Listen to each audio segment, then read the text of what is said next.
don't want to get married. I hope my boyfriend never proposes to me because that would just be weird. I smell a self-esteem issue there. I'm not really willing to give up my life. I'm not willing to give up my house, my space. I just don't, you know, in order for me to want to marry him, the house has to be huge, first of all. Like, it has to be huge to the point where he has his side of the house, his own bathroom and all that, and I have mine. You don't really like men, do you? That's the vibe I'm getting. You don't really like men, but you not really ready to walk out that closet just yet, or you don't like the idea of touching a woman, I guess. So I get asked a lot how a woman can be married or be in a relationship and decenter men at the same time. So first I'm gonna explain. Now you already know this is about to be some goofy mess, man, but we're gonna go ahead and let it rock. Explain to you guys what decentering men really means, because there's a lot of definitions going around that are incorrect. And then also I'm gonna show you how you can be in a relationship with a man and not make him the center of your world. Now, the definition of decentering a man doesn't mean man hatred or misandry and all this other stuff. It just means that you're not making a man the center of your world. He's not the center of your world. You are the star of your own movie. And if you turn around and make a man the star of your own movie and you play the supporting actor role or actress role, that means you're kind of dumb. That's not smart.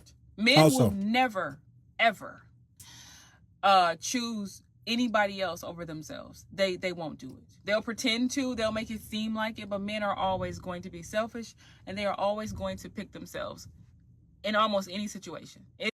Now, selfish men will pick themselves over their women, right? But if you that chick, right? Let me go to the big screen. If you that chick, right? If you are on my program 100%, I will protect that which I control. In other words, every man who's worth a damn, who's with a woman who's worth a damn, already knows that it's our duty to go first. You know, basically, essentially, if there's at the door at about 2 a.m., I'm the one to go answer the door. Let's go. It just is what it is, okay? So why would you do that? Now, when you make a man the center of your world, you put him in the forefront, you care about his feelings over yours, you give up hobbies, jobs, careers, you give up the things that matter to you, you give up your friends, your family, whatever he says. Yo, who the hell is asking these ladies to do this?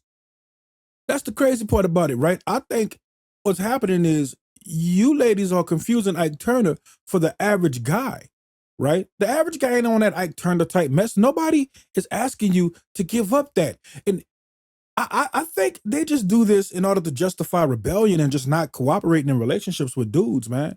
That's the way it seems to me. He wants that he wants from you, you're willing to forego it or give it up.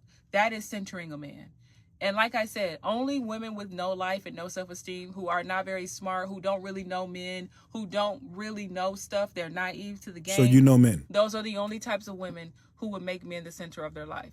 Point blank, period. Even if you did it before and you know better now, look back to the time when you did it. You're smarter now, aren't you? You're not as naive as you used to be. That's all that means. You just don't know men. When you know men and you understand male nature, that's the most important thing, is to understand male nature. Be the main ones who don't understand male nature and want to try to tell other women about male nature. One thing that's basic about male nature is, especially when you're dealing with the right type of dudes. Now, I can't help you if you're dealing with goofy, woman-hating dudes, right? But if you're dealing with a man who actually like women, right? The more you give of yourself, the more we give of ourselves in a relationship. Any self-respecting man is going to do that. If you get on my program, I'll give you all of me. Period. You're just not going to do this stuff. You're not going to do these things. You're going to keep your friends. You're separate from his. You're going to keep your own money. You're going to keep your own separate bank account. You're going to do right there. That's that rebellion right there. No separate bank accounts, mama. No separate bank accounts. Especially if you know when you leave, you want to take 50. You want to take half. Put all your money in. That's the way that it goes. All these things, right? Now, my boyfriend is not the center of my world, nor will he never be. First of all, I didn't even plan or even think that I was going to ever get back into another relationship. So for those of you who don't know, I've been in a relationship for about 5 months now, and we've been knowing each other much longer than that. I wonder how long it's going to last. It just kind of happened, okay? he is not the center of my world, and he never will be. And I hope I'm not the center of his, because that's creepy. And anytime, from my experience, anytime a man makes a woman the center of his world, that man turns out to be dangerous, controlling, jealous, insecure, all of that. Why do they always go to the worst case scenarios, man? Just because a dude makes you the center of his world. Okay, wait, let me bring it back. Now, I do believe it's okay to make your woman who has proven herself, right, to be on your program and in line with your agenda, helping you get to where you're trying to get to, that helpmate, right? I do believe that, it's wise to make her a priority, right? Not the priority, but a priority. I get it, right? I don't need that. If he turns into any of that stuff, that ass is grass, okay? And it's very important that when a man starts playing in your face, that you leave the first time. Don't collect red flags. Don't sit around like, oh, it's going to get better. It won't. It'll get worse, actually. So he's not the center of my life, and he never will be.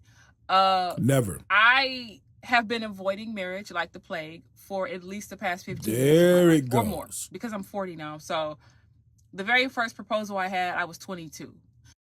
Okay, you look good for 40, right? I give you that. But you do know, mama, them looks ain't gonna last forever. They go fade. So you might as well stop playing with it. And if you're with a solid dude, go ahead and stop avoiding that. If not the marriage, at least the strong long-term commitment.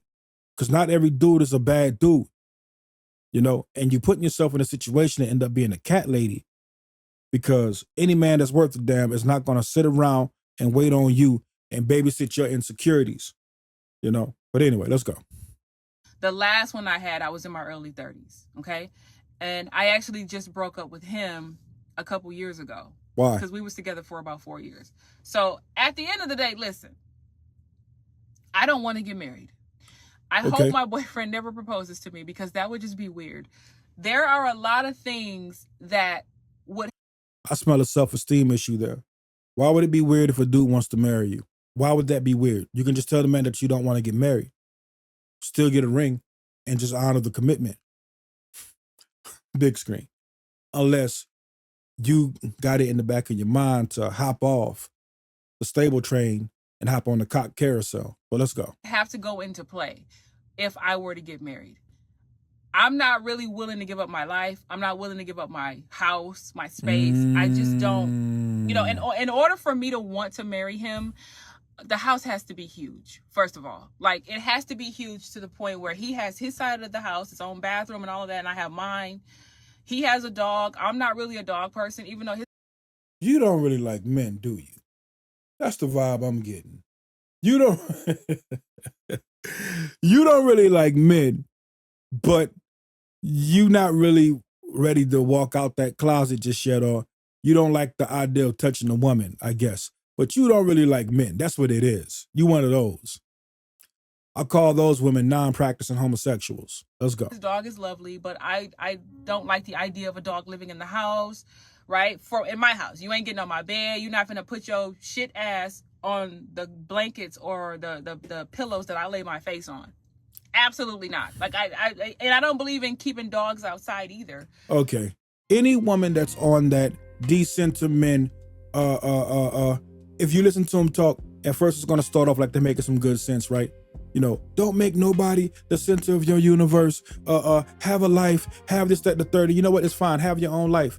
Do your own thing. Add that to me. Guess what? That makes the whole relationship more enjoyable, more entertaining, more interesting. But a lot of women take this whole decentering men thing as another way to just not, just being half-assed in a relationship.